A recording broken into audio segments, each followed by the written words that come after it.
Ion, there's a clear message that's been laid out to them across the board from the league. Don't promote Caitlin Clark. Promote everybody else. We can't give Caitlin Clark too much shine because, after all, she's not the reason why the league has been brought out of the basement into the mainstream. That is the accusation driving this entire controversy, that the league and its broadcast partners are somehow going out of their way not to center Caitlin Clark. But before you decide whether that is conspiracy, incompetence, or just one terrible marketing graphic, look at what Ion actually put in front of viewers. Showtime in prime time. The stars are shining in Indy as Paige Bueckers and the Dallas Wings face off with Lexie Hull and the Indiana Fever. Paige Bueckers versus Lexie Hull. That was the headline matchup, and immediately you can see why people exploded, because this was not some random Tuesday game buried on a regional broadcast. Indiana had Caitlin Clark available, Dallas had Paige Bueckers, and the most obvious promotional angle practically wrote itself. The question is not whether Lexie Hull deserves recognition. She absolutely has value to Indiana.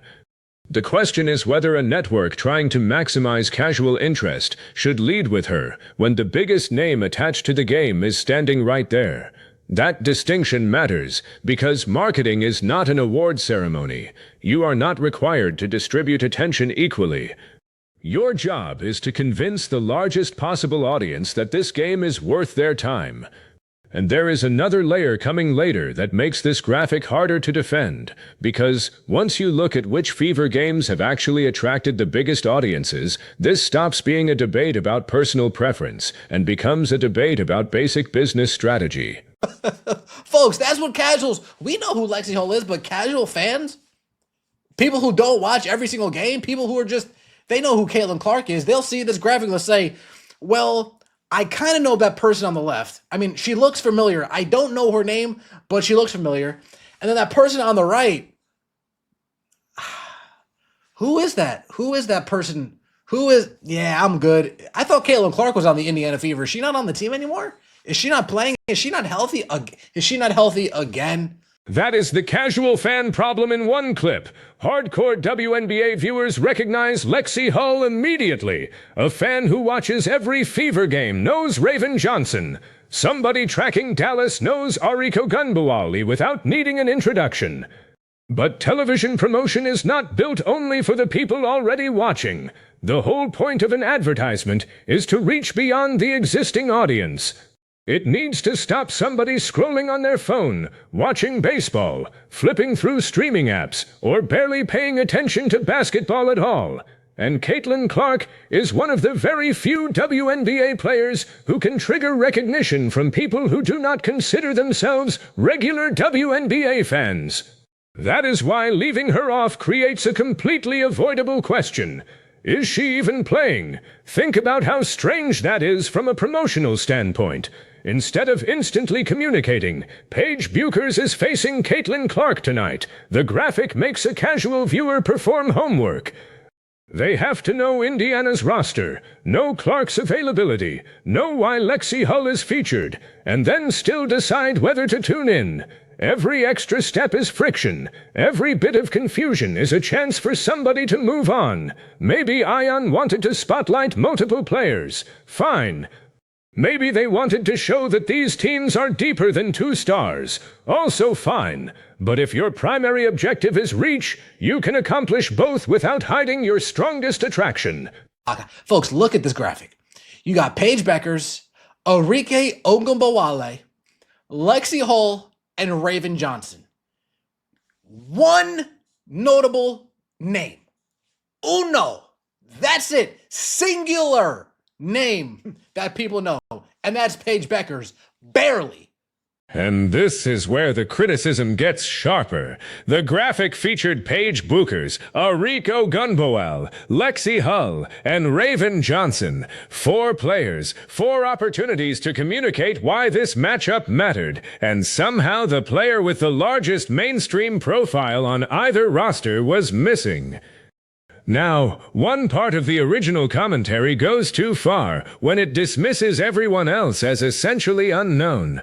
Arika has built a serious career. Bueckers entered the league with enormous college recognition. Hull has developed her own following. The point does not need exaggeration to work. The stronger argument is simpler. Star hierarchy exists in every successful sports league. The NBA does not pretend every starter sells the same number of tickets. The NFL does not promote a backup receiver the same way it promotes Patrick Mahomes. Boxing does not put the fourth most famous person on a card front and center because everybody deserves equal shine. Promotion follows demand, and then the exposure created by those stars is used to introduce everyone else. That is what makes this specific decision so baffling. Featuring Clark does not somehow erase Hull. Featuring Bueckers does not disrespect Ogunbowale. You use the stars with the widest recognition to pull people through the door. Then the game itself gives everybody else a chance to build their profile. That is not favoritism.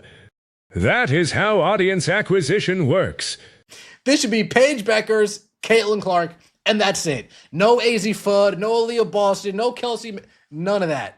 You promote the rivalry between Paige and Caitlin Clark. Not Paige and her girlfriend. Not Caitlin Clark and her best friend. You're amazing because you're going to do amazing. No. Paige and Caitlin, and you market that, and that's what you feel. There is the matchup that practically sells itself.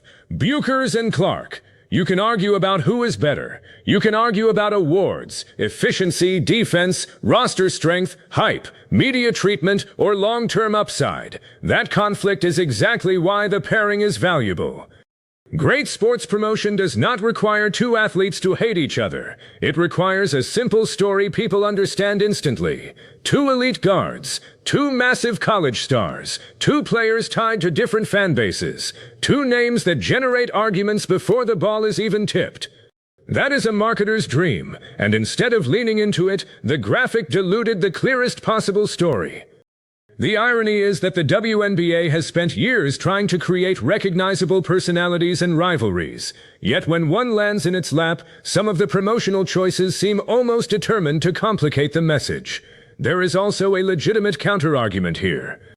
If every Fever advertisement becomes Caitlin Clark and everybody else, networks risk making the team feel like a one-player product. That can become a problem if she misses time, if the Fever struggle, or if the league wants to develop durable stars beyond one phenomenon. But that is not an argument for leaving Clark out. It is an argument for pairing her with other stars intelligently. Put Clark beside Kelsey Mitchell. Put Clark opposite Bueckers. Feature Aaliyah Boston in another campaign. Build Arika as a dangerous scorer. There is room for all of it.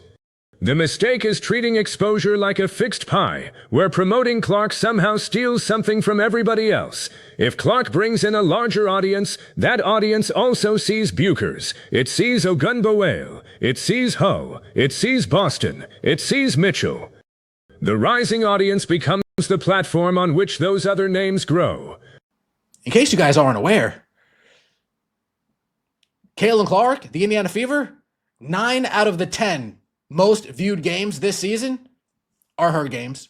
Top 10 most watched WNBA games of the season. Fever.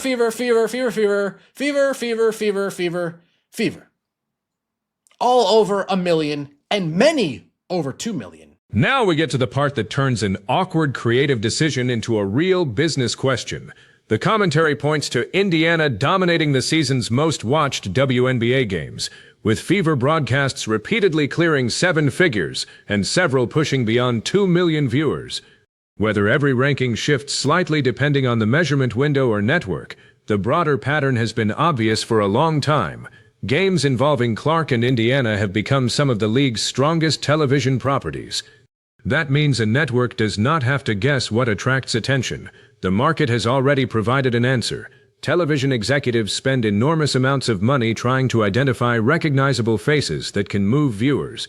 Sports leagues obsessed over stars because stars lower the cost of convincing people to care. If somebody already knows Clark, you need almost no explanation. Put her face next to Bueckers, add the tip time, and the viewer understands the proposition.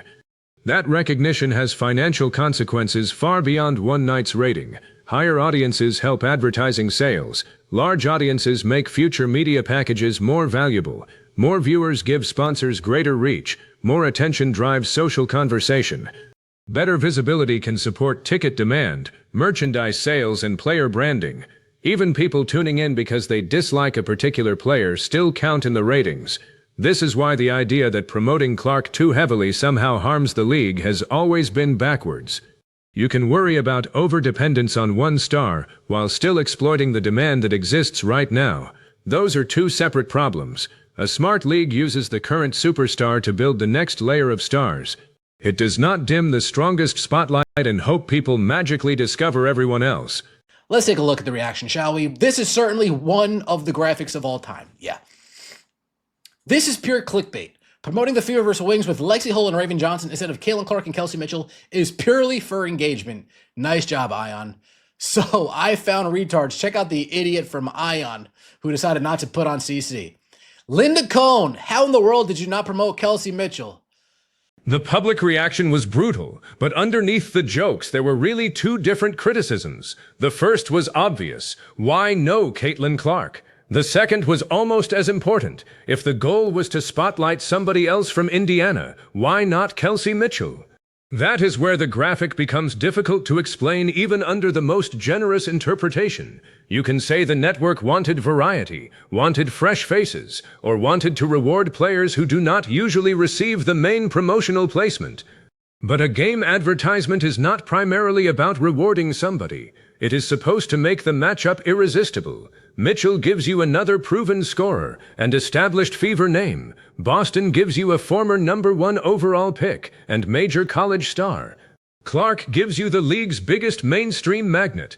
Dallas gives you Bueckers and Ogunboye. There were several combinations that immediately communicated star power. Instead, Ion picked a grouping that made the internet spend more time asking why certain people were missing than talking about the game itself. Now, technically, that attention still created engagement. People reposted the graphic, argued over it, mocked it, and spread it around. In that narrow sense, the advertisement traveled, but engagement is not automatically effective marketing. If a restaurant posts an advertisement so confusing that everybody shares it to laugh at the restaurant, the impressions are real. That does not mean the campaign accomplished its objective. The relevant question is whether the attention increases the chance that viewers tune in, and if some casual fans interpreted Clark's absence as a sign that she was not playing, then the graphic may have created exactly the opposite signal from the one the network needed. This should be it. See, it's CC and Paige, and you just promote these two, and you drill it over and over and over and over and over again. You beat. This is the rivalry of the NBA, of the WNBA. This is the matchup that you guys must tune into. This is the must-see matchup. You got Caitlin Clark versus Paige Bueckers. You got CC22 versus PB5. These are the two that you need to market going head-to-head. This is the strongest version of the argument. Make the matchup simple enough that somebody understands it in 1 second. Clark versus Bueckers. You do not need paragraphs. You do not need 4 faces. You do not need to explain depth charts or lineup combinations. If the purpose is to grab a casual audience, give them the collision they already recognize. The comparison to classic NBA rivalries will inevitably get exaggerated. Clark and Bueckers are not Magic and Bird just because people put their pictures side by side. They have not played enough professional games against each other to earn some historic label, and manufactured rivalries can feel ridiculous when networks force them too hard. But every rivalry begins by identifying a compelling contrast. Both players came out of the college game with enormous attention. Both became #1 overall picks in consecutive draft cycles. Their styles are different. Their personalities are different. Their fan bases argue constantly. They represent different franchises trying to build around young guards. That is enough material to market. And this is where the controversy starts looking less like some grand league-wide order, and more like something potentially simpler. Sports organizations often overthink the easiest decision in the room. You do not need a secret memo instructing broadcasters to suppress Caitlin Clark to explain one bad graphic. Sometimes a creative team wants to be different. Sometimes a league wants to spread exposure. Sometimes executives become so focused on proving that there are many stars that they forget which stars are actually driving curiosity. Incompetence can look like conspiracy when the outcome is repeatedly self-defeating. Caitlyn has the better numbers, and yet Paige is the MVP candidate. This league is goofy as shit. WNBA directive, anyone but Caitlyn. Fever directive, diminish Caitlyn. Wow. This is like choosing Luke Longley to promote instead of Jordan. Wow. And that distinction matters. The original commentary frames this as a possible directive. Anybody but Caitlyn. But there is no evidence in this transcript of an official league instruction telling ION, NBC, Amazon, or anyone else not to promote Clark. That claim should not be treated as established fact. What we do have is a real promotional decision that fans can judge on its merits. That is enough. You do not need to invent a hidden motive when the visible choice already deserves scrutiny. If your most commercially powerful athlete is healthy and participating in a nationally promoted game, leaving her off the main artwork requires a better explanation than simply wanting to showcase somebody else. There is a balance the league still has to figure out. Build Clark without making every conversation exclusively about Clark. Build Bueckers without pretending she already has the same professional resume. Promote Boston, Mitchell, Ogunbowale, Aja Wilson, Nafisa Collier, Sabrina Ionescu, and others without acting as though star power is identical across the board. Sports audiences can sense artificial equality immediately. Fans know who moves conversation. Sponsors know who gets searched. Networks know which games perform. Pretending those differences do not exist does not create more stars.